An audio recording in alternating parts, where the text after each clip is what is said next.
Tout ce qui est crime de guerre, etc., et que ce soit fait du côté palestinien ou israélien, je l'ai condamné. J'ai dit juste que je trouve hypocrite d'aller focaliser maintenant sur ce qui s'est passé, je veux dire, du côté palestinien vers Israël, et de ne pas parler une seule fois de tout ce qui s'est passé ces 10 dernières années, comme la maltraitance du peuple palestinien, les 6500 morts ces 10 dernières années, ce sont les chiffres de l'ONU, créés par des morts qui sont dus par l'armée israélienne. C'est quoi cette hypocrisie alors de n'aller parler que d'un seul camp? C'est ça mon problème, moi, c'est ces deux poids, deux mesures. Le peuple palestinien est victime de la colonisation, et on doit pouvoir le dire, la solution politique à ce conflit, c'est d'arrêter la colonisation. C'est ça que moi je dis.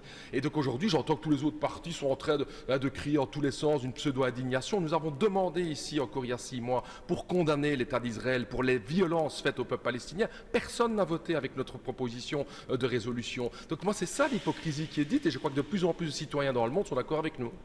Et sur le Hamas, vous condamnez des actes terroristes ou pas?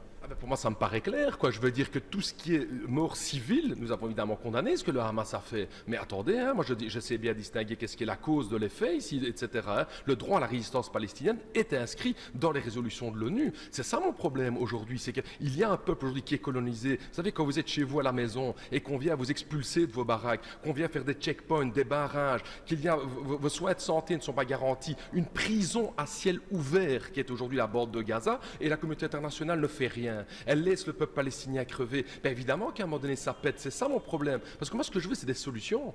La solution va être quoi? Elle sera politique ou rien du tout. Hein. Aujourd'hui on a un embargo sur Gaza, on a la fermeture de toute forme de nourriture qui peut rentrer, d'électricité, contrairement complètement à la charte de l'ONU. L'ONU s'en inquiète. Est-ce qu'on entend ici nos puissances occidentales s'inquiéter de ça? Non. Et pourtant c'est le quotidien de ce peuple gazaoui, de ce peuple palestinien. Donc moi de ce côté-là ce que je veux c'est la paix. Et la paix passera par une négociation politique où les colons se retirent des terres illégalement annexées. Il faut quand même rappeler le fond du dossier, et pas aujourd'hui uniquement se focaliser sur l'événement des 2-3 derniers jours. Les événements des 3 derniers jours sont le produit de ce qui s'est passé ces 75 dernières années.